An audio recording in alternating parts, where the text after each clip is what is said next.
A pensar más con Rosa María Palacios.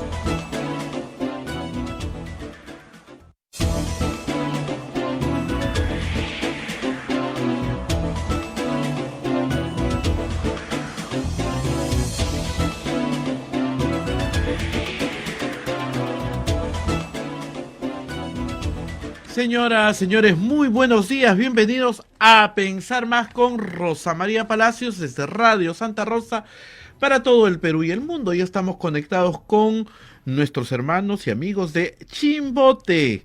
Vamos a Chimbote con Radio Santo Domingo, Arequipa, Radio San Martín, Ucayali, Radio Cepagua, La Convención, Radio Quillabamba, TV Puerto Maldonado, Radio Madre de Dios. También nos están escuchando en Huánuco, Radio Huánuco, Ayacucho, Radio La Voz de Ayacucho, Puno, Radio Pública, Ancash, Radio Moro, Huancayo, Radio Cumbres, Atipo, Radio Milenio, Abancay, Radio Estación Solar, Yurimagua, Radio Oriente, Cajamarca, Radio Los Ángeles, Lampa, Radio San Valentín, Activa, Radioactiva en Cerro de Pasco, Guanta, Radio Continental, canales de televisión como Onda Digital TV, Fuego TV, Quillabamba TV y otros canales de cable que están transmitiendo también a Pensar Más con Rosa María Palacios, así como las plataformas móviles, el Facebook de Radio Santa Rosa, el Facebook de Radio Quillabamba TV y el canal de YouTube de Radio Santa Rosa, así como también estamos en la página web www.radiosantarosa.p.com. Muy bien, Rosa María ya está lista para comentar qué pasó ayer en la fiscalía. La presidenta no dijo nada. El señor Otárola sí estuvo varias horitas, como 5 o 6 horas ha estado ayer. La presidenta, una horita nomás. Así es. ¿Qué pasó ayer en la fiscalía y qué también ha pasado con algunas cosas en el Congreso de la República? Rosa María, ¿cómo estás? Muy buenos días. Muy buenos días, efectivamente, de todo eso vamos a hablar, pero primero tenemos que cumplir con nuestros auspiciadores y comenzamos con la Pontificia Católica del Perú. La Pontificia Universidad Católica del Perú es la universidad número 1 del país en el cumplimiento de los objetivos de desarrollo sostenible, de acuerdo al ranking Times Higher Education 2023. Este logro refleja nuestro compromiso por la construcción de una ciudad inclusiva, segura, resiliente y sostenible. Visítanos en puc.edu.pe. Centtic, tu socio en tecnología, te asesoramos en la transformación digital y ciberseguridad de tu empresa. Brindamos los servicios de TI, ciberseguridad, cloud computing, infraestructura. Conoce más en nuestra web centtic.com.pe. Muy bien, y usted también nos puede ayudar, que nos ve todos los días, que nos escucha desde todas partes. Lo único que tiene que hacer es capturar el QR que aparece en la pantalla, de hacer una donación a través de cualquiera de las billeteras electrónicas.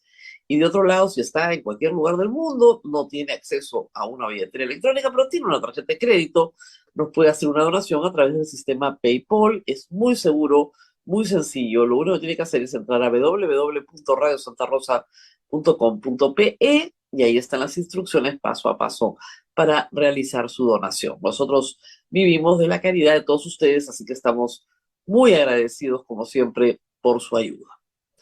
Muy bien, Abel, efectivamente, luego de las menciones y los buenos días, pues vamos a las noticias. La señora presidenta de la República estuvo ayer en la mañana en la Fiscalía de la Nación. Se suponía que iba a responder preguntas no solamente de nuevos hechos que se agregan al expediente. Se ha agregado el caso de Cusco, el caso de Lima y los lesionados de Pucallpa, sino que también iba a contestar, por fin, las preguntas de los abogados de las víctimas.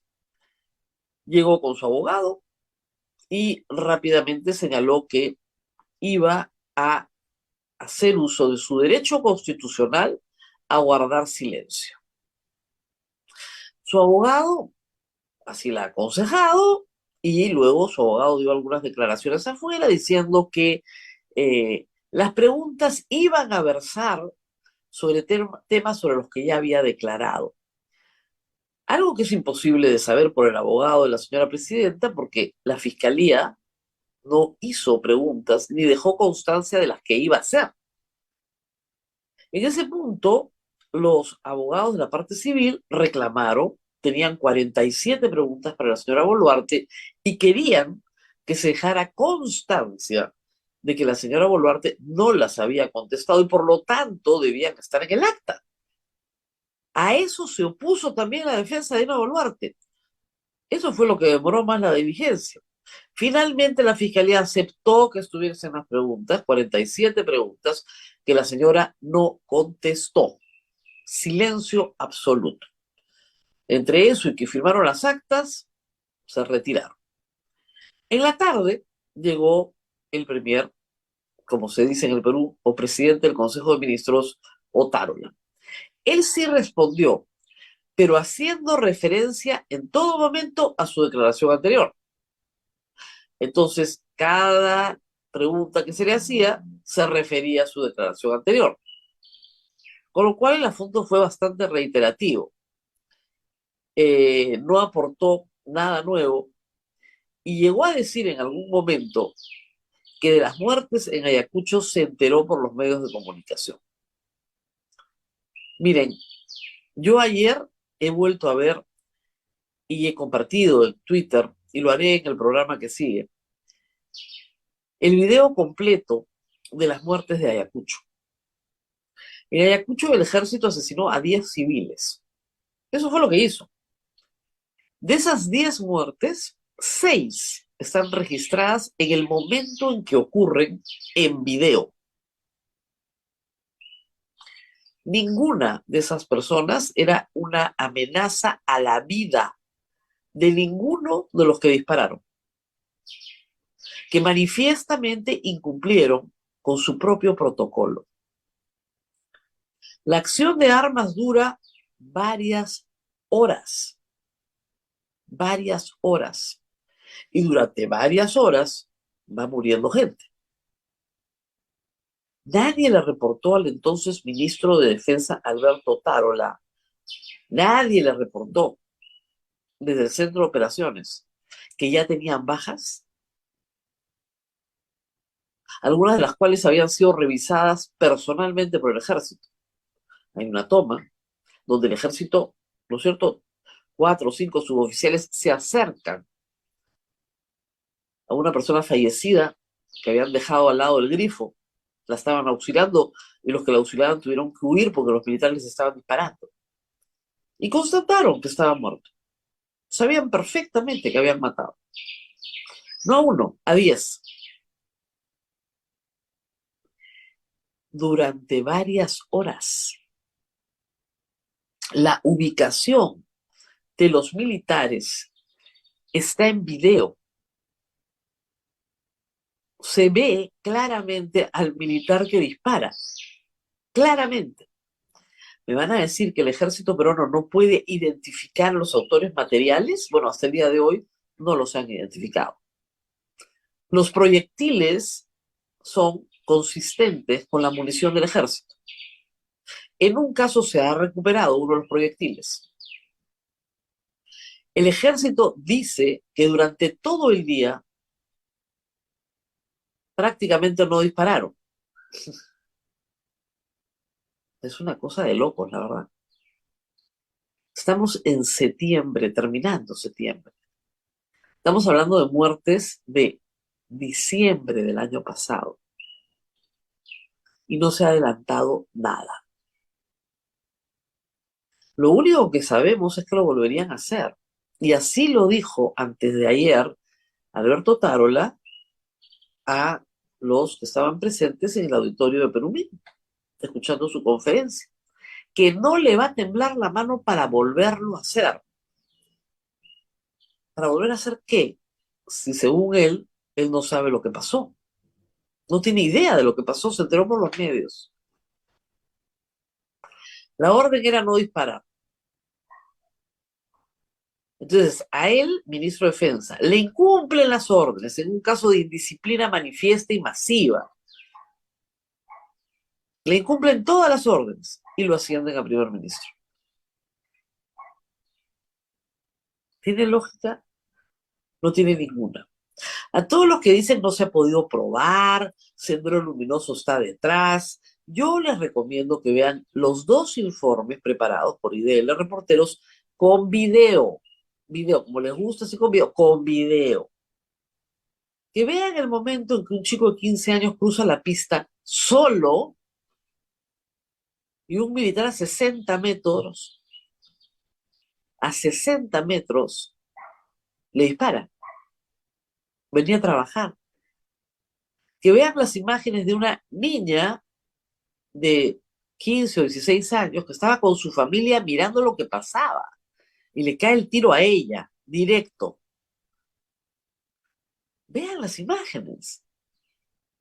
El ejército en Ayacucho sale a disparar. Perdón, la niña es en Juliaca, ya me estoy confundiendo. Porque ayer he visto los dos, Juliaca y Ayacucho.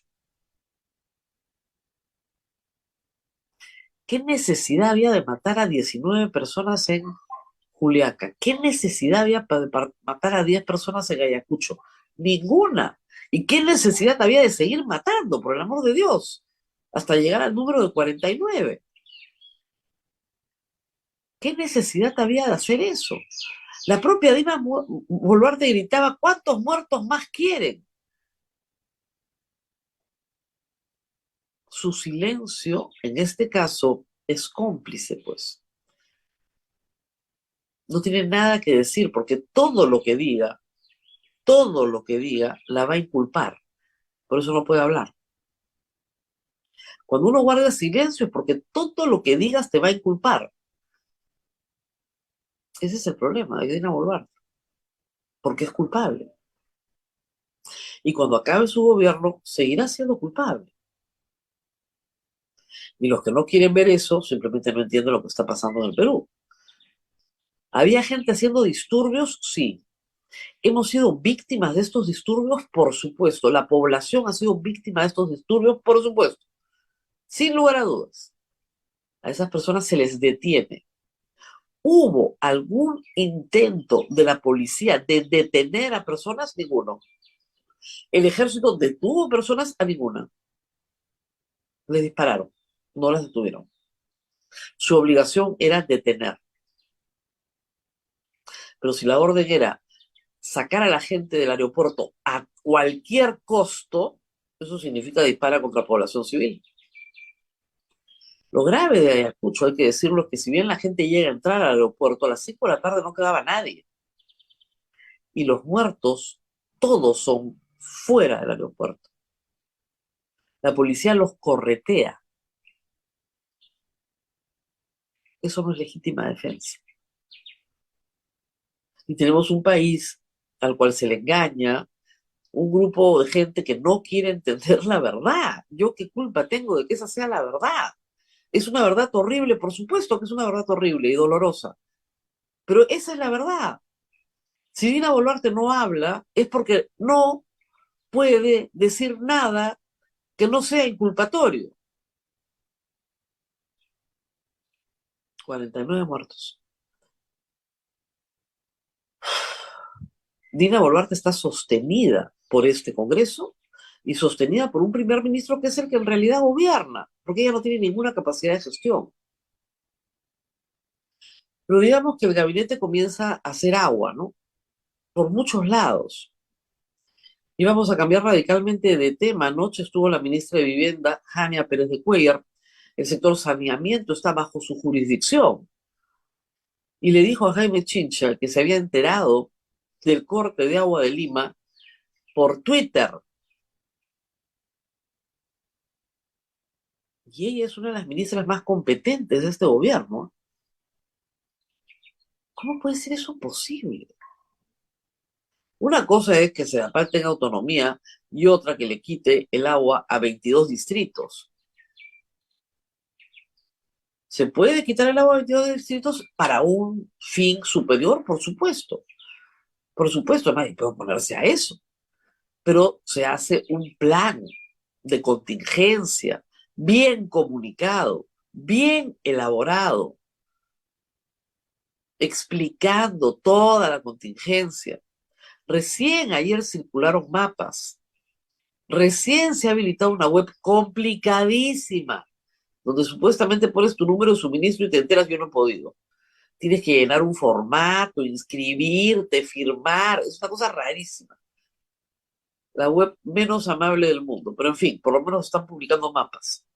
Pero todo esto debió haberse coordinado con todas las autoridades, con el ministerio, con la Municipalidad de Lima, con las municipalidades locales. La ministra de Vivienda no sabía. Se enteró por Twitter, por lo que parece un meme, y no era un meme, sí venía al corte de agua.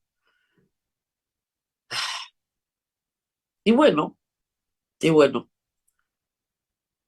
el cine. Ha sido toda una discusión ayer, toda una discusión, hay que decirlo. El señor Alejandro Cabero salió a decir que él había firmado la iniciativa de Adriana Tudela para modificar la ley del cine, porque las películas peruanas eran muy malas. Nadie las veía, no ganaban ningún premio. ¿Y qué más? Que costaban 26 millones de soles al año y que eran de la misma argolla. Adriana Tudela salió a decir también en un video que ella había propuesto esta ley porque la ley vigente estaba aprobada solo por un decreto de urgencia y que ahora sí iba a haber un proceso de debate serio con todos los actores y que ella había consultado a expertos en el tema y había visto legislación comparada, pero no pudo decir el nombre de ni un solo experto, por lo menos no en su video. Lo del decreto de urgencia es cierto, pero de que no hubo un debate, eso es una gran mentira. La ley se debatió durante mucho tiempo y se aprobó la ley con una primera votación en el Congreso Fujimorista. Pero el Congreso Fujimorista no quiso hacer o no priorizó la segunda votación. No les dio la gana. Entonces se aprueba por decreto de urgencia cuando el Congreso había sido disuelto ya. Pero la ley se había aprobado en primera votación meses antes. Después de un larguísimo debate donde habían participado todos los gremios de cine, porque no solamente son directores de cine, son actores, son proveedores, son productores, en fin, hay de todo. La idea de dar facilidades tributarias a producciones internacionales que buscan locaciones locales acá está muy bien. Eso promueve también el turismo, promueve, ¿no es cierto?, el uso de mano de obra en el Perú. Muy bien, excelente. El tema es que no puedes hacer eso y luego decir que las películas peruanas no van a tener financiamiento del Estado. Ponerle un tope de 50% de subsidio del Estado a películas que prácticamente no tienen ningún subsidio de ninguna clase ni inversión privada, es matarlas. Es matarlas. ¿Se quiere matar a estas películas? 70 largometrajes. Películas preciosas que nunca se hubieran hecho. Y contrario a los gustos del señor Cabero, sí han ganado muchos premios. Desde La teta asustada hasta Retablo. Muchos, pero muchísimos premios. Sin contar mi favorita, creo, aunque Retablo es una gran película también, pero que es Huñapirca. Huñapirca llevó 80.000 espectadores a las salas. No se hubiera hecho sin apoyo o subsidio. Estamos hablando de cantidades pequeñas, ¿eh? Para que se hagan una idea, todo el subsidio en premios a los que tienes que concursar, todo lo que el Estado peruano destina a esos premios son 26 millones de soles al año. Ustedes dirán, bueno, es una cantidad importante. ¿Saben cuánto nos cuesta el Congreso? Para este año, el presupuesto de apertura, no sé cuál será el de cierre, es de 928 millones de soles. O sea, toda la producción cinematográfica subsidiada por el Estado, porque hay otra inversión privada, por supuesto, es el 2.8 del presupuesto del Congreso. Eso es todo. O sea, le quitas un bono a los trabajadores del Congreso, bono al cual le mochan también su parte, y puede financiar todo el cine peruano. ¿Y por qué se hace eso? ¿Por qué es importante tener un cine peruano? Yo soy muy liberal y también creo que los subsidios del Estado son siempre una mala idea y prefiero que el mercado obre, ¿no es cierto?, solo.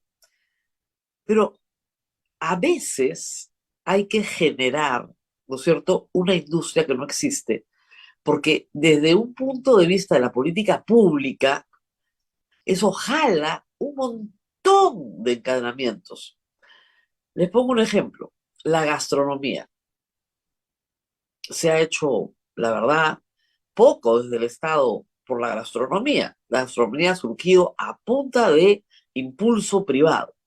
Pero hoy hablar de gastronomía peruana te da un prestigio internacional. Tienes un renombre internacional. Eso genera que gente viaje al Perú para comer comida peruana, para probar comida peruana, para tener la experiencia de la comida peruana. Una película como Retablo o como Huayna pone al mundo andino en el centro de la historia. ¿Cuántas películas ponen al mundo andino en el centro de la historia? Muy pocas en el mundo.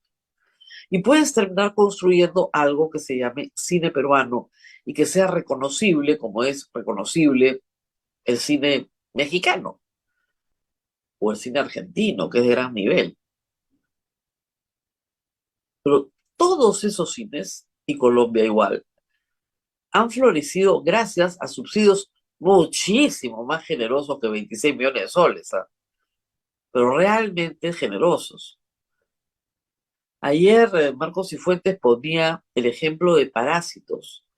Parásitos, que es una película ganadora del Oscar, es una película coreana. Una industria que hace 30 años no existía, pero que el Estado decide subsidiar para que exista y para que produzca. Y gracias a ese esfuerzo y a muchos años de subsidio a la cultura, tenemos el K-pop y tenemos Parásitos. Eso no se logra en un día, se logra en la construcción de una industria que se vuelve multinacional, ¿no es cierto? Y que genera unas ganancias extraordinarias en tributos para el país. Eso es invertir a futuro. Tiene una lógica de inversión a futuro. Ay, ay, ay. Bueno, la verdad es que los argumentos de los detractores de la industria cinematográfica han sido muy malos y preocupan porque son parte de una estrategia, yo lo he llamado de la restauración conservadora o de la, hoy día Marcos Cifuentes lo llama la, no sé, pero así como la hegemonía de la estupidez humana, ¿no? Abolir la cultura. Todo lo que sea mejora cultural está siendo abolido. Lo de la SUNEDU ya es un escándalo. Yo todos los días se los cuento porque ya es increíble el nivel de estafa que patrocina el Congreso. Ya, los estafaron a ellos. Hay muchísimos congresistas que son fruto de una educación no licenciada. Bueno, pero quieren que estafen a sus hijos también. Y quieren que estafen a sus nietos también. 2.000 carreras sin supervisión. Luego de un trabajo titánico de 5 años de limpiar y de hacer que las universidades más o menos se ajusten a estándares mínimos, que con 49 universidades privadas no califiquen. Luego de todo ese esfuerzo, no es que se cierran filiales, se cierran facultades porque no tienen la calidad mínima para lograr la licencia. Luego de todo ese esfuerzo, han autorizado en menos de 6 meses, no han autorizado, han registrado, porque ya no hay autorización, más de 2.000 carreras, que no valen nada, que no tienen los profesores capacitados para poder dictarlas, que no tienen infraestructura. Regresamos a lo mismo. Y internamente, como les conté ayer también, se advirtió de este problema y se dijo que no, que esto tenía que hacer ampliación de la licencia. Y como ampliación de la licencia sí tocaba una supervisión. Es una vergüenza. De verdad que es una vergüenza lo que pasa en SUNEDU. Porque ataca la esperanza de todos los jóvenes de vivir en un país mejor. Y por eso tenemos estas cifras de las que vamos a hablar en algunos momentos, ¿no? Miren ustedes, le preguntan a los jóvenes si se quieren ir del Perú y un grupo significativo señala que sí, a los jóvenes de 18 a 25 años. De cada 5, 3 se quieren ir. Pero ¿cómo no se van a querer ir? Si tienes una educación que promete ser una estafa, un mercado laboral achicándose, pocas perspectivas de mejora, ¿por qué no te vas a querer ir? La pregunta es no por qué se van, sino por qué se quedan. Esa es la situación hoy en el Perú. El Congreso, el gobierno, no tienen una idea de lo que estoy hablando. Y a eso súmenle la otra noticia. Inseguridad alimentaria afecta 6 de cada 6 hogares, de cada 10 hogares, perdón, 6 de cada 10. Tenemos estas cifras que son críticas, ¿no? En los últimos 3 meses, por falta de dinero y otros recursos, ¿alguna vez en tu hogar se quedaron sin alimento? Sí, en julio de este año era 44%, que es altísimo, pero para septiembre ha sido 57%.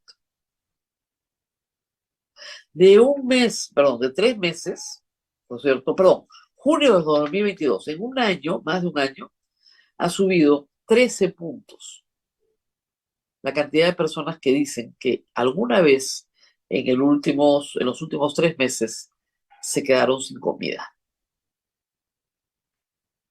Claro, ustedes dirán, pero nadie muere de hambre por no comer un día. Sí, claro, nadie muere de hambre por no comer un día. ¿Se dan cuenta de lo que está pasando en el Perú? Y luego le preguntan a la gente, ¿no es cierto?, por el consumo total de alimentos en los últimos 3 meses. Se ha reducido mucho en septiembre, 40%. Se ha reducido un poco, 30%. Ahí nomás hay 70% de personas que dicen que se ha reducido mucho o se ha reducido poco, pero se ha reducido. 70% del país está reduciendo su consumo de alimentos. Nadie se entera de esto. Se ha mantenido, pero ha tenido que sacrificar otros gastos, 19%. Y ahí tenemos 89%. Se ha mantenido sin problemas, 7%. 7%, nada más. Hay un no sabe, no opina 4%. Miren, ustedes dirán, pero esto es un problema de pobres. No, no, no, no, no. También de ricos. El nivel socioeconómico A, B, ¿ok? Dice en un 23% que en algún momento en los últimos 3 meses no ha habido comida en su casa. El AB. Ustedes dirán, pero ¿cómo puede ser el AB? Bueno, esa es la respuesta. El AB, los más ricos del Perú, en los últimos 3 meses, el 23% dice sí, nos quedamos sin comer. Obviamente el D dice el 75% nos quedamos sin comer. Esto no ha sido socializado, no se han enterado en el Ministerio de Economía que está pasando esto. ¿Y qué joven en el Perú no va a querer migrar si en su casa en los últimos 3 meses no ha habido que comer? ¿O usted por qué creen que vinieron tantos venezolanos al Perú? Por la misma razón. El año pasado se fueron más de 400.000 personas. Este año se supone que la cifra va a ser superior. Lo sabremos a final de año. Es posible que en 2 años se vayan en el Perú 1 millón de personas. La migración total de peruanos se calcula en 3 millones de personas actualmente. El padrón electoral, los que votan en el extranjero son más o menos 1 millón. Eso no cuenta a niños pequeños, etcétera. Se calcula que son 3 millones de peruanos en el extranjero. Que en 2 años se te vaya 1 millón de personas es un hecho gravísimo. A eso súmenle los casi 300.000 muertos por la pandemia y demográficamente en cualquier momento comenzamos a tener problemas. Si no hubiéramos tenido la migración venezolana, probablemente la población del Perú comenzaría, ¿no?, a tener problemas complicados en cuanto a número de adultos que pueden trabajar. Porque ese joven que se va deja a los adultos mayores y deja a los niños. No sé por qué no estamos mirando estos problemas, ¿no? La verdad es bien, bien crítico. Pero para hablar de esto y de una columna que publicó esta semana y que yo leí algunos pedazos en este programa, tenemos a Diego Macera, economista, eh, una nueva generación de economistas además, pero que conocen bien lo que fueron los 80 porque lo han estudiado, pero no porque lo han vivido. Algunos de ustedes dirán, pero en los 80 estábamos mucho peor. Esta generación son muy delicaditos. Sí, claro, en los 80 estábamos mucho peor. No teníamos el Banco Central de Reserva que tenemos ahora, esa es la gran diferencia. Pero en otras cosas estamos mal. Y de eso vamos a hablar. Pausa y regresamos con Diego Macera. Hacia Rosa María, nos vamos a la pausa y volvemos con el doctor Diego Macera, gerente general del Instituto Peruano de Economía. Vamos a la pausa, por favor.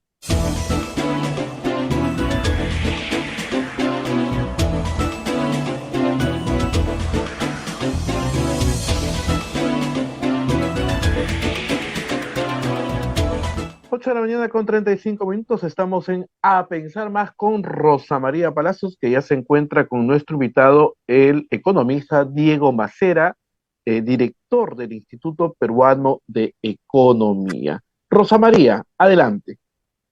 Bueno, muy bien, estamos con Diego Macera, director del Instituto Peruano de Economía y director del BCR, y vamos a hablar sobre la situación económica del Perú, por qué los jóvenes se quieren ir del Perú, por qué una encuesta sobre seguridad alimentaria la gente dice que le falta comida, y de dónde salen estos problemas que se suponía que el Perú había superado ya cuando las cifras fueron muy contundentes, del 2004 al 2019, ¿no es cierto? 60% del Perú salió de la pobreza. ¿Qué nos pasó? No les voy a repetir toda la columna, pero sí sería bueno que Diego nos diga qué está pasando en el Perú de hoy, por qué están sucediendo cosas tan terribles como las que acabo de denunciar. Hola, Rosmaría, gracias por la invitación. De repente empezamos por la parte positiva, ¿te parece? Para no, para no arrancar la mañana así. La parte positiva dentro del escenario económico actual, ¿ya? Y tampoco quiero pecar de optimista ni invitar a una situación que no es, pero el Perú, a pesar de todo, mantiene unos fundamentos macroeconómicos muy sólidos, ¿no? Entonces, si uno ve inflación que está bajando ya y hemos tenido de las menores de la región, volatilidad de tipo de cambio, reservas internacionales como porcentaje del PBI, déficit fiscal, ratio de deuda sobre PBI, todos esos indicadores macro están bien, ¿ya? Y de hecho somos entre el primer, segundo de la región, ¿no? En algunos casos de repente compite México, Uruguay para tercer lugar, pero ahí estamos bien y eso es la base para poder crecer, ¿no? Es lo que no teníamos, mencionabas antes en los 80, ¿no? Es lo que no teníamos en los 80. Claro. O sea, no, ese cimiento no existía en los 80. Claro, en los 80 era mucho peor porque no había de dónde. Las reservas internacionales eran negativas, la deuda peruana no se pagaba, no había crédito inflación volando. Claro, la inflación volaba y volaba y volaba y el país seguía, bueno, el gobierno seguía emitiendo sin respaldo, el BCR no funcionó como un contenedor. Y las empresas públicas te hacían un forado adicional. Hacían un forado adicional. ¿no? Ya, Todo, eso no lo como, tenemos hoy. digamos, a lo Argentina, ¿no? Por eso es que Milei dice que va a dinamitar el Banco Central de Reserva. Claro, para el que ellos tienen no les sirve. Si tuvieran uno como el nuestro, de repente los apreciaría un poco más. Y eso es lo que Correcto. defiende el valor del dólar, por ejemplo.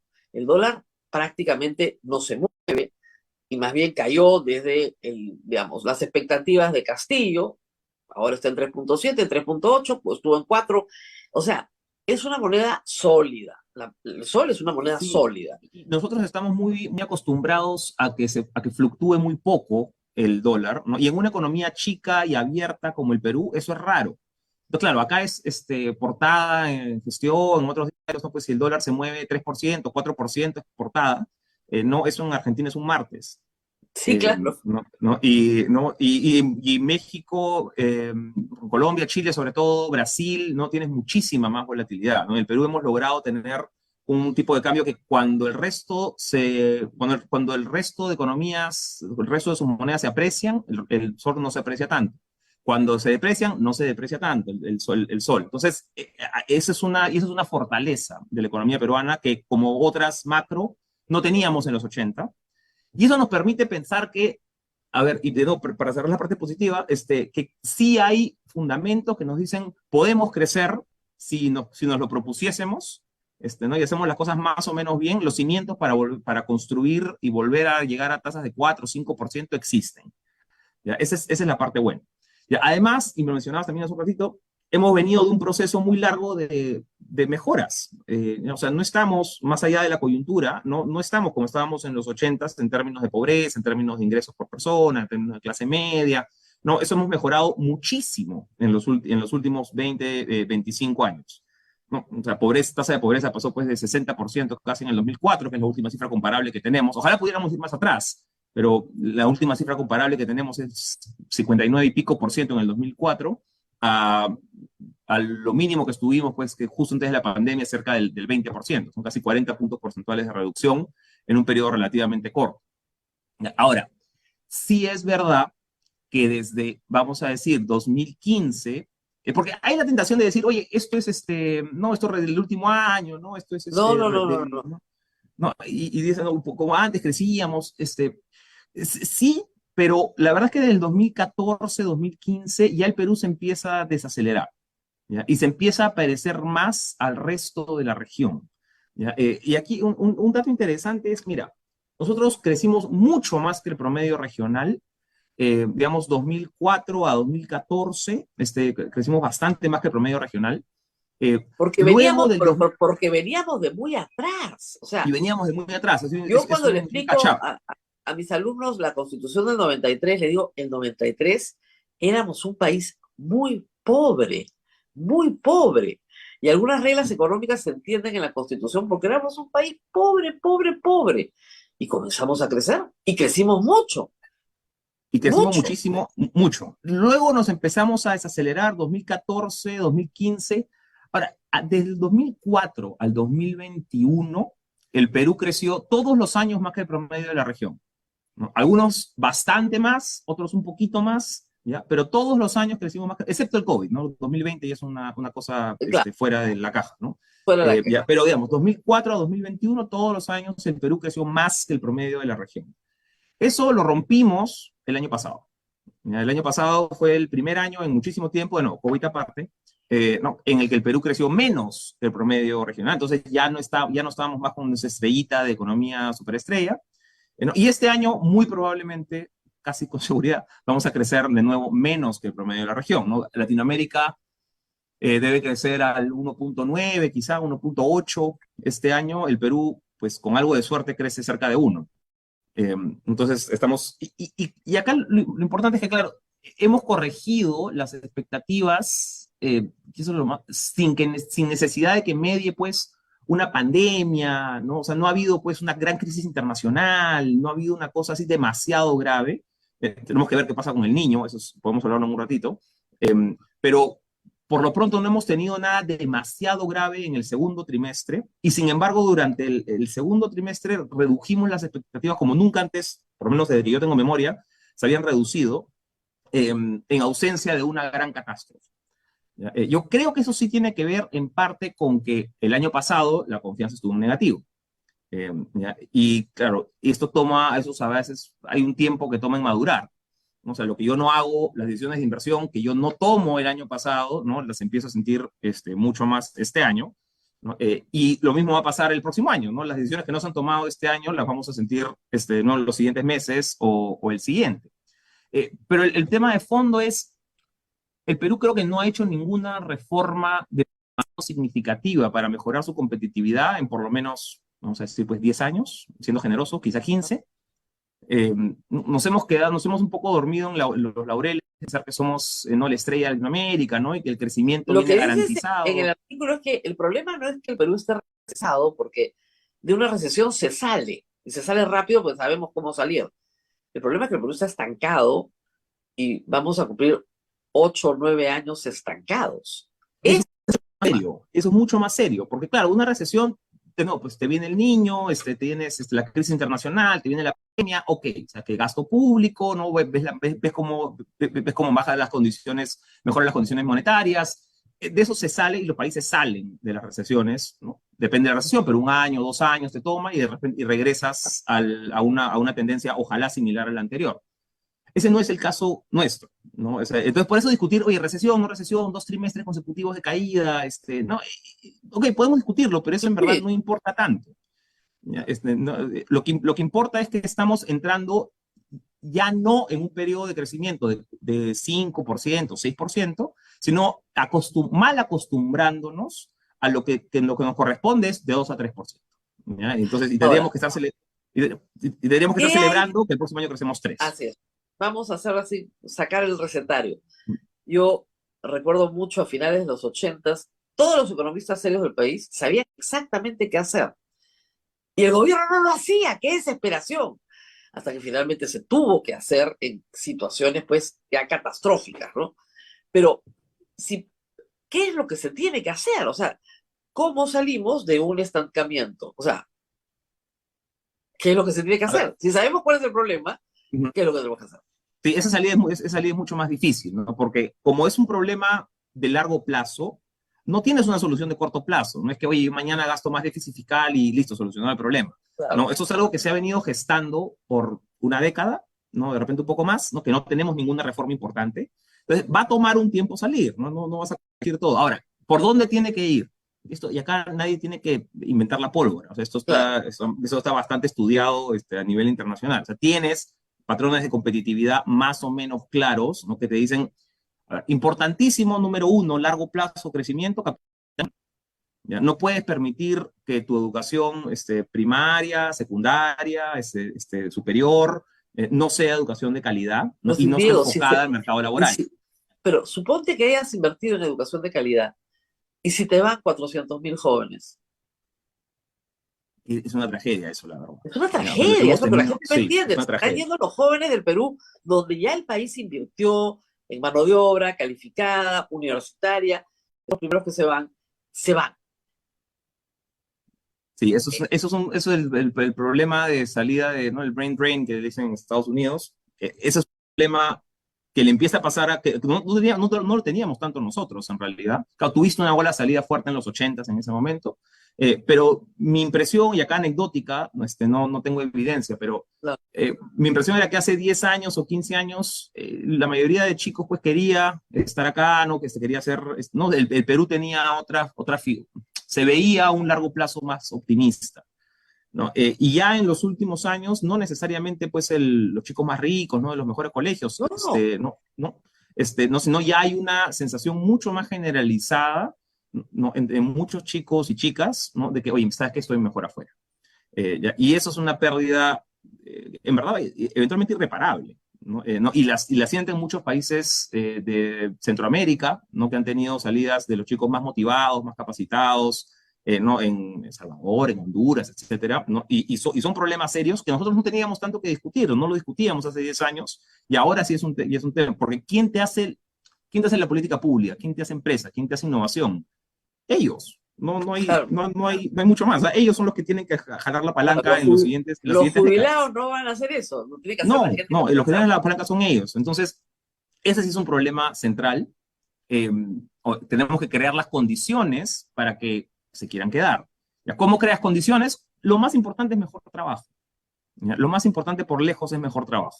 ¿Ya? O sea, si hay una promesa, una expectativa de que yo voy a poder tener un empleo adecuado, voy a poder pagar mis cuentas, no voy a poder mantener una familia, no me va a faltar nunca comida, ¿no? Eso hace toda la diferencia. Ahora, no logramos más trabajo si no tenemos más inversión. Exacto. Esa es una ecuación necesaria, ¿no? Y no vamos a lograr más inversión si no tenemos más confianza. Entonces, ¿no? Y ahí empezamos ya el círculo problemático. La caída de la confianza o sea, tenemos confianza en negativo desde abril del 21. Ya, Desde recordarás que la hay primera vuelta, sí, desde la primera vuelta Sí, donde Castillo y Fujimori pasan. Ahí la correcto. confianza se cae. Ahí Porque, la confianza se cae, claro, perdón. y se cae porque, a ver, ¿por qué? Porque tengo temor, y mi temor es racional, tengo temor de invertir y perder. Y quien invierte tiene por lo menos la expectativa de ganar, o sea, no invierte para perder, invierte para ganar. Y si no tiene las mismas seguridades de que va a ganar, pues no va a invertir. Y ahí vienen los problemas más serios que tiene el Perú en este momento, que es el tema de la seguridad jurídica. Y, Totalmente. y eso sí es una acción propia del Estado. El Estado no está concediendo seguridad jurídica a la inversión peruana, a la inversión extranjera ni a la local. ¿O me equivoco? No, creo que hay un problema de expectativa de qué cosa puede pasar. A ver, mira, antes de que hubiera esa discusión en el 21, esto de, oye, Asamblea Constituyente, cambiemos todo, no se sentía un poco más, más reducido a algunos Lejano. grupos políticos que tenían menor representatividad, ¿no? Y que por lo tanto el riesgo era menor. ¿No? Pero después se empieza a hacer un discurso más común, ¿no? En la prensa, en el debate, ¿no? Y eso creo que cambia la figura, ¿no? Eso ya empieza a decir, oye, de verdad quizás pues no tenemos garantizado, ¿no? Que en los siguientes 5 o 10 años se van a seguir respetando las mismas reglas. ¿Ya? Y eso creo que ha hecho mucho más daño de lo que anticipábamos. ¿Ya? O sea, todo el mundo sabía que no, que había un riesgo, ¿no? Porque no sabíamos, pues el señor Castillo entraba, ¿no? Con su plan Claro, marxista-leninista, ¿no? No sabíamos claro. exactamente qué esperar. ¿No? Bueno, luego pasa lo que pasa durante el 21 y durante el 22, el señor Castillo, ¿no? Da el intento de golpe de Estado, sale, no, pero creo que no llegamos a anticipar, y eso es los economistas somos muy malos proyectando. No, yo a veces digo, o sea, solamente, a veces digo, solamente estamos para dejar bien las proyecciones del CENAMI, porque no las contamos No, nunca. pero sí proyectan más o menos bien. Tratamos de hacer lo que se puede con la data que hay, Ah, eh, exacto. con la data disponible. Ahora, no, creo que ahí parte de lo que no se estimó bien es que esta recuperación de la confianza, esto que las personas vuelvan a creer, no solamente el inversionista, las personas, que lo estamos viendo ahorita con los jóvenes, que vuelvan a creer en el país, va a tomar más tiempo del que habíamos anticipado. No es que, ok, salió Castillo y regresamos back to business, ¿no? No, esto va a tomar bastante más tiempo. Claro. Y lo que preocupa es que, claro, si nos quedamos anclados en este 2 a 3% de crecimiento, la verdad es que no lo hacemos nunca. ¿No? ¿Ya? O sea, calcula que la población crece al 1% más o menos, ¿no? Con lo cual, réstale el 1%, te quedas creciendo, si estás creciendo al 2, pues menos 1, te quedas creciendo al 1%. Y eso ya en realidad es lo mismo que nada. Eh, Claro. el- el- el- si queremos volver a tener expectativa de ser un país desarrollado, no va a ser ahorita, pero nos tomará pues una generación, eh, tenemos que volver a aspirar a tasas por encima del 4. El Perú creció durante 20 años, el Perú creció al 4,5. Ahora, lo que decías es totalmente cierto, es más fácil crecer más rápido cuando eres más pobre, ¿no? Claro, O sea, no, claro, o sea, claro. tú, ¿no? El De donde 100%, vienes de tan atrás que bueno, claro, ¿no? Si todo es tienes mejora. uno, creces al 100%, tendrás dos. Claro, Eh, ¿No? claro. Entonces eso es más fácil crecer porcentualmente cuando eres más pobre. Pero, y ahí sirve usar el ejemplo de Chile. Eh, Nosotros tenemos ahorita un nivel de riqueza por habitante más o menos de $13,000 por persona en paridad de poder de compra. ¿Ya?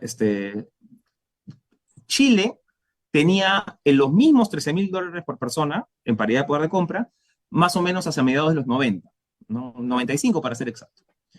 Entonces, en otras palabras, el peruano de hoy es más o menos igual de rico de lo que era el chileno en el 95. ¿Ok? En ese periodo, Chile llegó a los $13.000 por persona, creciendo a una velocidad de 6%, y superó los $13.000 por persona, creciendo más o menos al mismo ritmo, como un 6%. ¿Ya? Que esa fue su tasa de expansión durante toda la década de los 90 y luego siguió creciendo ya a tasas menores, pero igual por encima del 3. Entonces no es tanto excusa que, claro, ya somos más ricos, entonces ya no podemos crecer tanto. Claro, eso sí eres Estados Unidos. Claro. ¿Ya? Si eres Japón, ¿no? Pero estás todavía con 13.000, todavía no estás en un nivel de riqueza por persona, niveles de pobreza, como para darte el lujo de crecer al 2 o al 3. No sé, por eso ya se ha alcanzado la trampa de ingresos medios antes de tener ingresos medios. No, y eso no es... y eso es lo que debería encender todas las alarmas, y ahí parte el artículo al final lo que termino diciendo es que la trampa de esto es que a nadie le importa mucho porque, claro, un crecimiento de 2%, es aburrido, ¿no? O sea, Estados Unidos crece más o menos al 2, ¿no? No es una crisis, no es una recesión, no es tampoco súper bien, entonces no es noticia. Oye, pero ¿no? Entonces, ¿cómo no va a ser noticia que la mitad del país no tenga que comer cada 3 meses? Absolutamente, absolutamente. Ya, la relación que a veces no se hace es que estamos ahí porque estamos creciendo tan poquito. Exactamente. Esa es O la sea, relación que primero, tenemos. no tengo, por lo menos una vez en los últimos 3 meses no he tenido que comer. Y mi hijo lo único que quiere es irse. Entonces, No, eso los salarios, mira, una cifra que deberíamos seguir mucho más de cerca es que los salarios reales, lo que efectivamente puede comprar la población, sobre todo los informales, los formales no tanto, los formales están más o menos igual que antes de la pandemia, pero los informales, que es la gran mayoría, están 9-10% por debajo de lo que estaban antes de la pandemia. ¿Ya? Y ya han pasado, pues, o sea, estoy comparando con el 2019, ya han pasado 4 años. ¿Ya? O sea, ya es medio que historia antigua. ¿Ya? Y todavía estamos bastante por abajo de lo que teníamos preparado. O sea, piensen ustedes en su propio ingreso familiar, ¿no? Entonces, claro. si tienes 10% menos capacidad adquisitiva, es un montón. ¿Ya? Y eso ya no es solamente un problema, por supuesto que es un problema económico, pero es un problema social también, mencionabas los alimentos, ¿no? Y es un problema político también. Ya es un problema político, Claro. porque tienes una población que está mucho más insatisfecha, ¿no? Con una situación económica que no termina de Ahora, cuajar. es gracioso cómo es la retórica, ¿no? Porque lo que está probando esta conversación con cifras y con hechos es que la expectativa de un gobierno que iba a abolir el capítulo económico de la Constitución es lo que estamos pagando hoy. Pero en la retórica de la izquierda es el modelo neoliberal lo que ha fracasado, lo cual es absolutamente falso, por el amor de Dios. Es el modelo el que nos sacó a 40% de la población de la pobreza. Lo que estamos pagando es una expectativa negativa, muy negativa, sobre la posibilidad de que cambiaran las reglas de juego.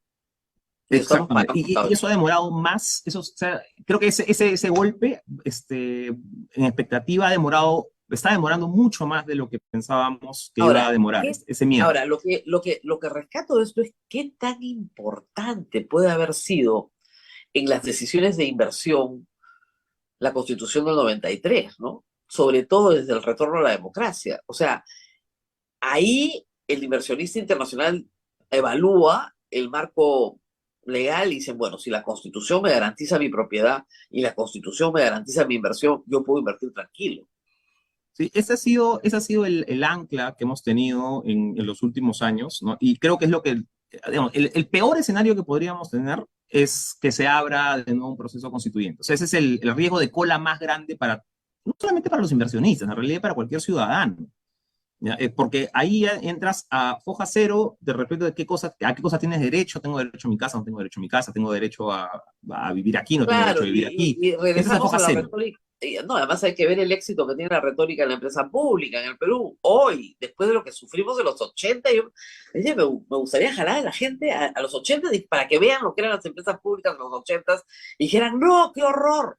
Bueno, pero no, ya hay una población pues que no está vacunada, la vacuna está perdiendo efecto. Entonces hay que volver a vacunar.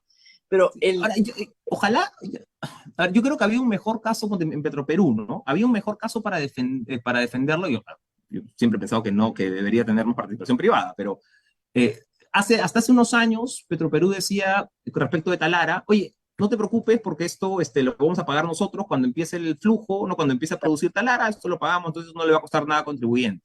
No, lo único que te costaba eran estos bonos que emitía Petroperú y que estaban implícitamente respaldados por el MEF. Ok. Ese era el argumento de defensa. No, luego, bueno, claro, que el costo se infla, se duplica, se triplica, ya, ese es otro tema, pero ellos decían, esto no le va a costar nada al contribuyente, lo pagamos nosotros. Esa historia se rompe el año pasado.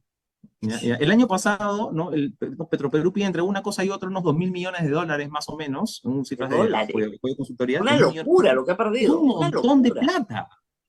O sea, claro, a veces no hay una percepción muy clara de qué cosas son 2.000 millones de dólares, pero es casi 1% del PBI.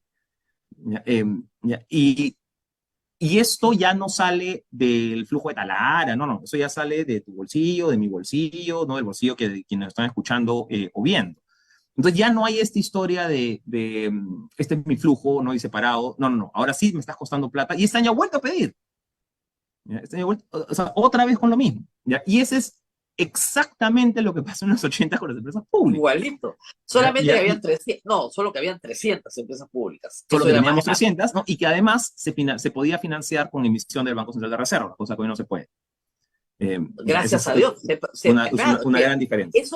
Eso se prohíbe en la Constitución. Y gracias Correcto. a esa prohibición es que no tenemos inflación. Por eso el capítulo económico de la Constitución no lo podemos tocar. Es como el santo grial del desarrollo peruano. Pero bueno, eso solo es bueno, y de hecho por eso tenemos los fundamentos que tenemos, pero está claro que no basta. Correcto, no basta. ¿Cómo hacemos para que la inversión privada regrese? Porque sin inversión privada no hay forma. Ahora, hay varias cosas que decir, ¿no?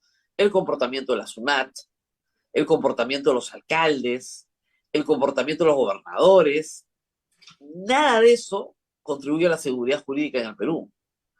Y casos conocemos a montón. Los mismos ministerios que no autorizan inversiones. No autorizan inversiones.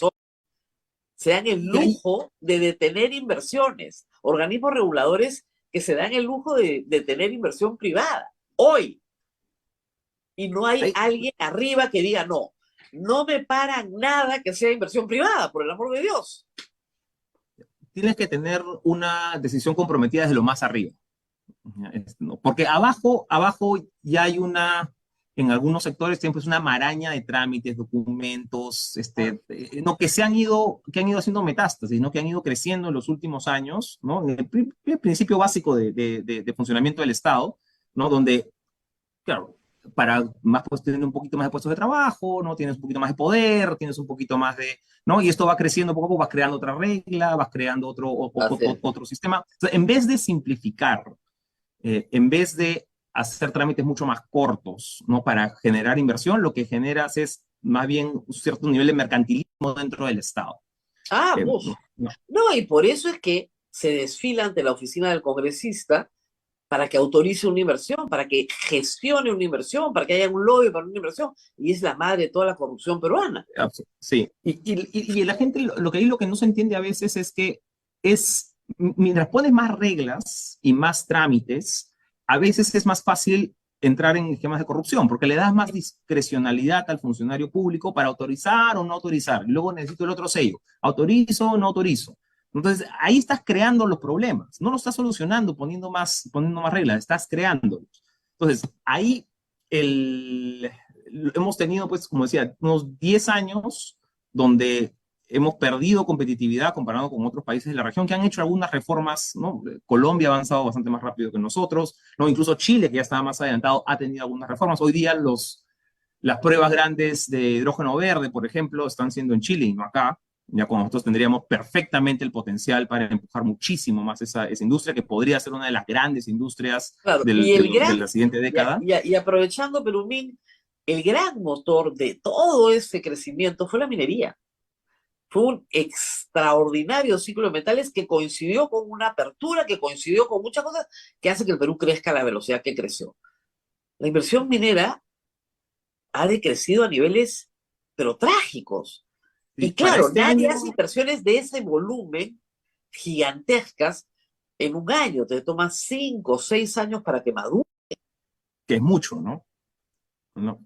Que es demasiado. O sea, nosotros, mira, en el anterior superciclo, en el anterior ciclo de 2012 más o menos, cuando el cobre de nuevo estuvo cerca de $4 la libra, ahí el Perú aprovechó para sacar, empujar las Bambas, la ampliación de Cerro Verde, Constancia, Chinalco. Tuvimos años con $8.000 millones de inversión minera, una cosa espectacular, ¿no? Y además de la inversión, ¿no? Esos proyectos se quedan produciendo, ¿no? O sea, Claro, todos esos proyectos que tenemos hoy día siguen parando la olla, ¿no? Siguen generando riqueza.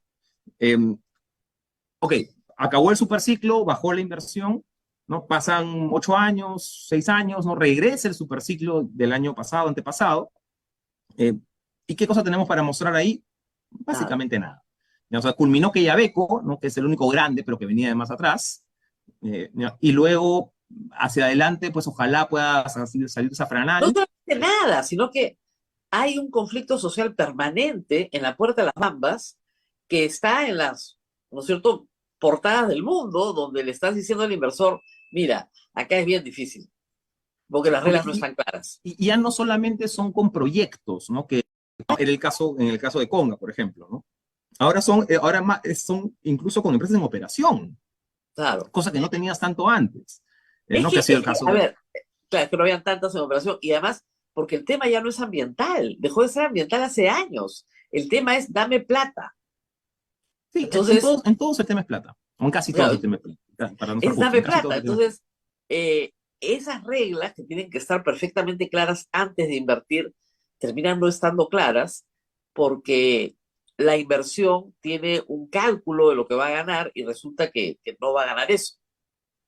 y se vuelve un poco arbitrario, ¿no? Si es que tiene este permiso social, no tiene permiso Así social, ¿no? es, Entonces, entonces claro, yo simplemente como tú, hago una estimación, o sea, yo o puedo cumplir sea, con las reglas. ayer leí que el Congo ha superado al Perú en producción de cobre. El Creo que está, Congo, señores. sí, creo África. que está cerca, pero sí, sí, estamos ahí de perder el segundo puesto, ¿no? Y Chile, mira, nosotros teníamos El expectativa, Congo, o sea, el Congo tiene más seguridad jurídica que Perú, ¿ya? El Congo. Ya, pues y no yo te puede digo, ser. uno de los temas ahí grandes, si queremos generar más seguridad jurídica y casi por default, es una reorganización y mayor predictibilidad del Poder Judicial. O sea, es un Entonces, AT, por supuesto que es un AT, no, tenemos que fortalecer Indecopy, tenemos que fortalecer un montón de cosas, pero uno de los indispensables es pensar en una reforma seria del Poder Judicial. ¿Ya? Y eso, ha habido varios esfuerzos de este tipo en los últimos, sí. pues, ¿cuánto? 15 años. Bueno, parte de una reforma seria del Poder Judicial es tener una Junta Nacional de Justicia. Eso es parte. Y eso es un trabajo que Mm. demora no un periodo, sino 2, 3 o 4. En 4 años tú puedes tener completamente, perdón, en 4 periodos, o sea, en 20 años, tú puedes tener ya un impacto total en el sistema de elección de jueces y su sanción. En 5 puedes avanzar, por supuesto, Mm. pero ya, y de hecho han avanzado. Pero necesitas unos 20 años para hacer eso. No es una reforma que se hace de un día para otro. Todos han No, sido es, aproximaciones, pero estas son no se reformas que toman tiempo. Educación también va a tomar un tiempo, ¿no? O sea, el tema de los docentes, eso no lo vamos a solucionar. O sea, y eso es una de las falacias de la historia de la nueva constitución. Dice, oye, educación, ahora vamos a garantizar educación de calidad para todos. ¿No? Y un sistema de justicia eficiente, ¿no? Pongamos en la constitución, porque no está en la constitución. Si no está en la constitución, ¿cómo va a ser verdad? Entonces, claro, mágicamente lo ponemos y mágicamente aparecen docentes capacitados y jueces probos, ¿no? Y aparecen hospitales porque hemos puesto que ahora hay salud de calidad para todos. Ojo, la salud, la educación y la justicia ya están en la Y todo Constitución. eso está, eso es Está o sea, hace todo eso rato. está, En la del ¿ya? 79 también. O sea, Todo eso está, toda ¿ya? la República. Y hay y hay priorización para el agro, y hay priorización para las MIPES, o sea, todos los eslogans regulares, ¿no? Que se piden para cambiar de constitución, eso ya está. ¿Ya? Incluso, no, y algunas cosas ni siquiera necesitas que esté para que, no, en la constitución no está que todos tenemos que tener celular, por ejemplo. Claro, No, no, deberíamos. no, no, pero sin embargo florece, pues, eso es parte de la, El ya, derecho al ya está, ya Internet. casi todos Ya, tienen celular. claro. O sea, no, Bueno, no entonces, necesitas que esté para que, la para que, única, a ver, la fórmula mágica es mayor inversión privada.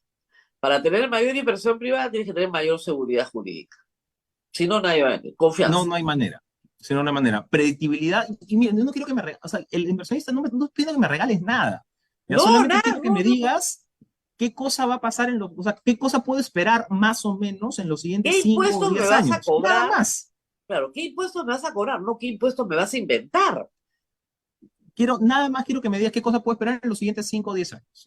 Oye, voy a tener riesgo de que me expropien, voy a tener riesgo de que me suban el impuesto, voy a tener nuevas reglas laborales, me van a subir en 35% el costo de la noche.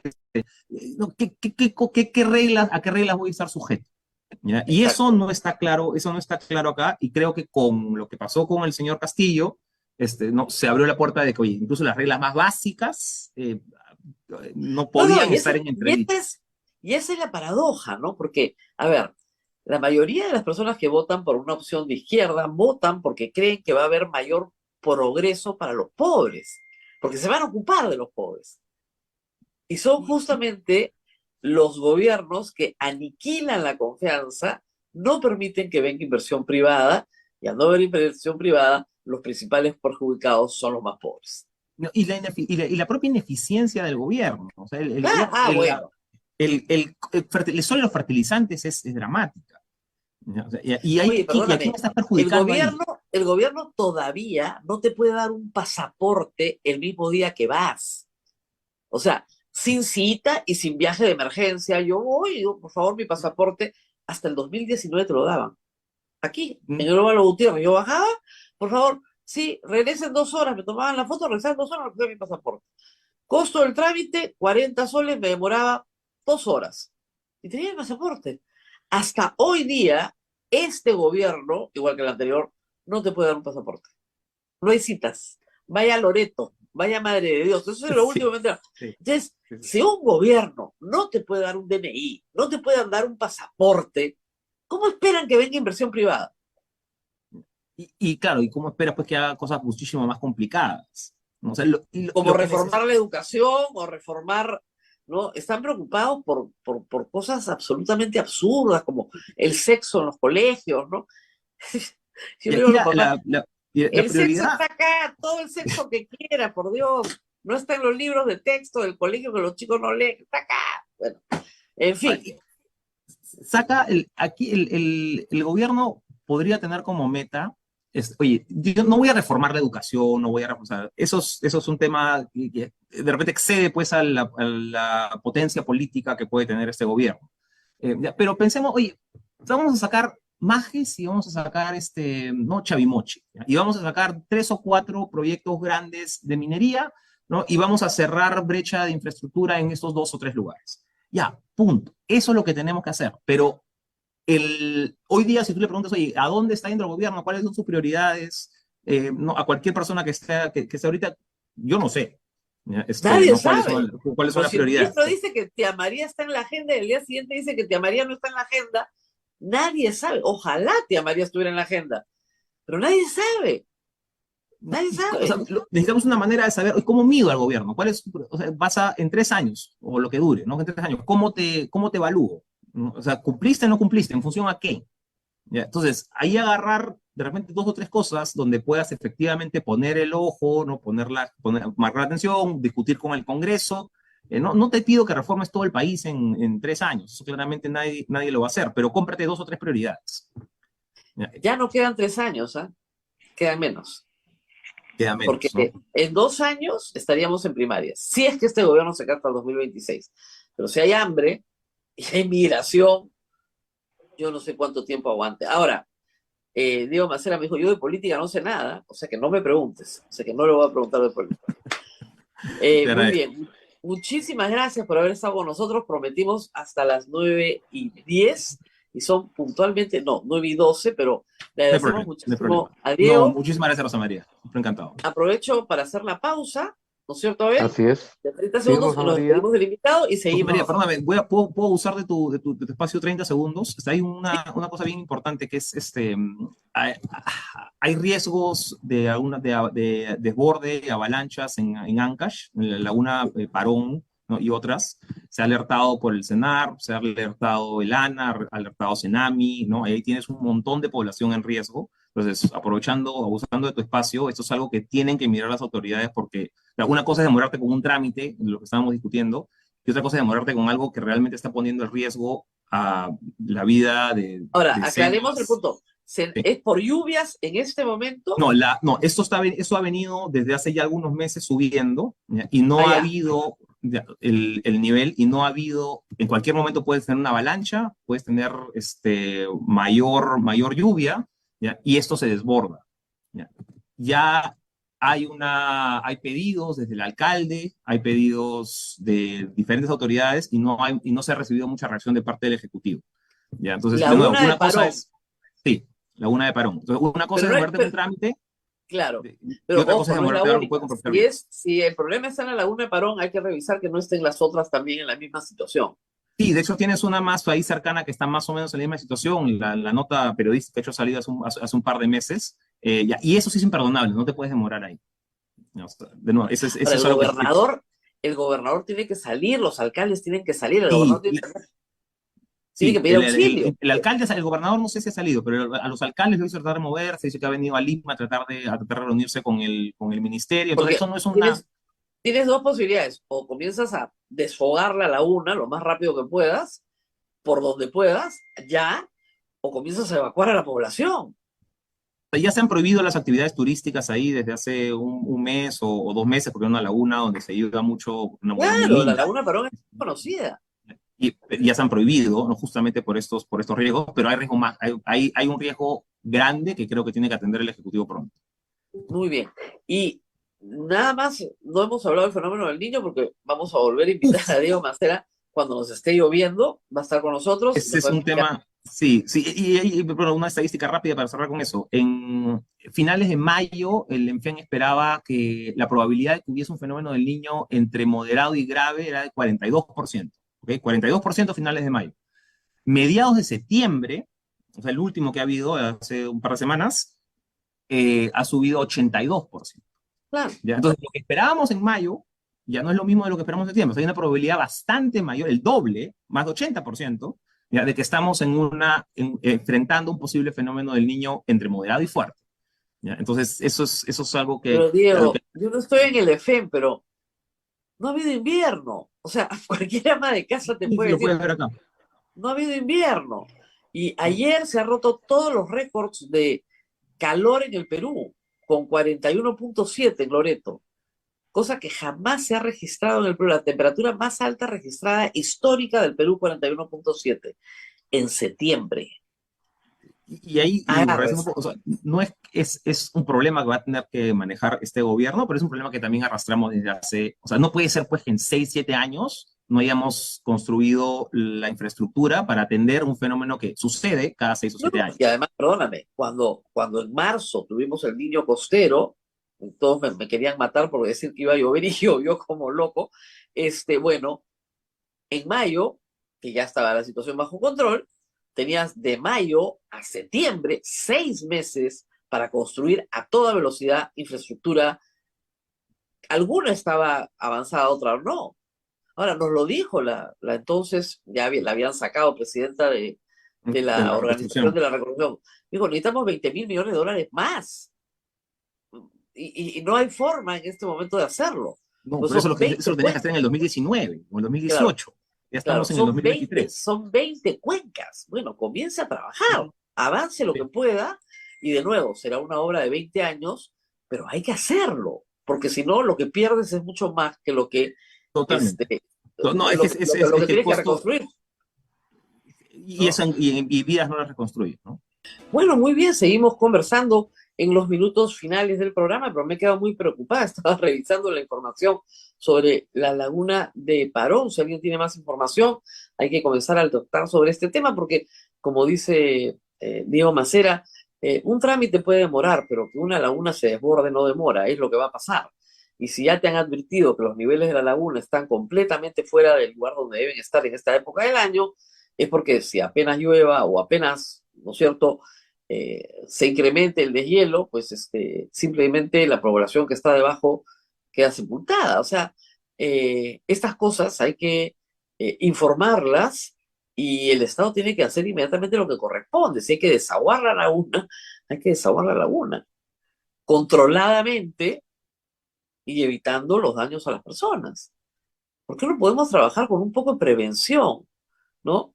O sea, hacer simulacros está muy bien, pero si tienes que enfrentar una situación en la cual puede generarse un daño, tienes que prevenir inmediatamente. Y no porque alguien publicó una nota, ¿no es cierto? Y recién nos enteramos, alertar sobre una situación complicada. Muy bien, Abel, ¿qué más se nos ha quedado en el tintero? Casi nada, ¿no? La verdad. Así es. Rosa María, ayer hubo un testimonio de Roberto Murillo, de 23 años, víctima de una granada, una bomba lacrimógena que le cayó en la cabeza, ¿no? En las manifestaciones. Y dijo cosas muy importantes que habría que analizar, Estuvo porque con Fernando Vivas, ¿verdad? así es, estuvo con Sí, Fernando una Vivas, larga ¿no? entrevista con Fernando Sí, Vivas. sí. Y la verdad es que lo que él dice, y en nombre también de otros lesionados, es que hay un conjunto de lesionados por las protestas, digamos, que no están en el radar, ¿no? Nos hemos focalizado en los muertos, por supuesto, porque la vida no se las van a devolver. Pero hay un conjunto de lesionados que han sido, en varios casos, abandonados a su suerte. Y las lesiones que tienen son de responsabilidad de la Policía Nacional. Y la Policía Nacional y el Ministerio del Interior tienen que responder por esos tratamientos y por la situación de salud de esas personas. Hay algunas que han quedado severamente discapacitadas. ¿Qué cosa va a hacer el gobierno frente a eso? ¿Guardar silencio? No puedes guardar silencio. Tienes que comenzar a reparar rápidamente, por lo menos en la parte médica. Algunos sí han recibido, porque han habido doctores muy, digamos, con un carácter un poco más humanitario, ¿no? El tratamiento adecuado, pero hay gente que ha sido abandonada a su suerte. ¿Qué más nos dijo el Eh, lo testigo? que le están haciendo seguimiento y que en No un me... momento, cuando él estaba interno en el Hospital 2 de Mayo y estaba al cuidado de su mamá, fue un comandante de la policía a querer hacer un arreglo. Eso es lo que dijo, Imagínate. ¿no? Ahora, según el muchacho, yo lo escuché, un chico muy joven, él es 23 apolítico, años. perdón, 23 años, apolítico, no pertenece, no milita, no está en ninguna, fue porque le parecía el colmo lo que estaba pasando en el Perú, como le pasa a mucha gente. Dices, no puede ser que esto esté pasando en mi país, y que le parecía el colmo que hubieran matado gente y que nadie dijera nada. Dice, yo vivo en Miraflores, el lugar donde yo vivo, la gente es completamente indiferente a lo que está pasando en el Perú. Yo dije que no, me voy al centro a ver qué está pasando. ¿Y lo quieren arrestar? ¿Y lo quieren perseguir? Es una víctima, por si acaso. Tremendo, la verdad. Parece que no entienden nada, ¿no? No entienden nada.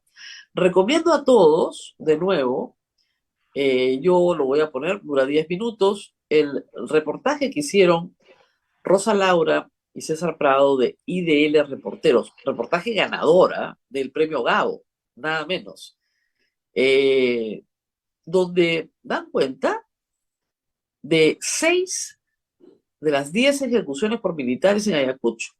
Para los que digan, bueno, eso se tiene que probar en un proceso, hay que someterse al proceso, que se investigue, es una frase que a estas alturas de verdad a mí me revuelve el estómago. Que se investigue, dicen siempre. Que se investigue significa que la impunidad es total.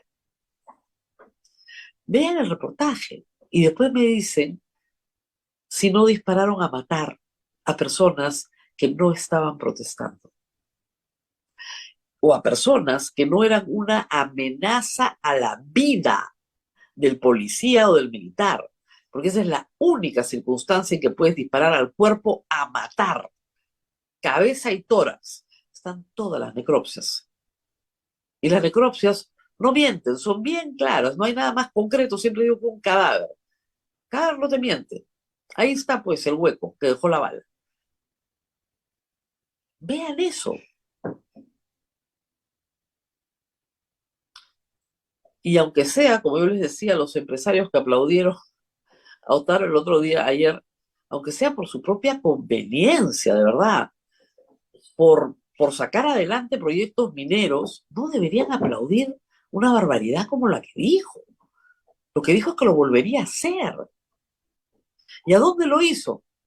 En Cusco, en Puno, en Arequipa, en Apurímac, ahí donde están y deberían estar los principales proyectos de cobre del Perú. Ahí lo volvería a hacer igual. No entienden nada, Abel, es una cosa desesperante, no entienden nada, pero en fin, uno se esfuerza porque traten de entender, pero no entienden nada. Nos tenemos que despedir ahora sí. Nos vamos, Rosa María, sí, nos vamos hasta el día de Listo. mañana a las 8 de la mañana. Cuídense mucho, chao, chao. Chao, Rosa María. Chao, Chao. chao.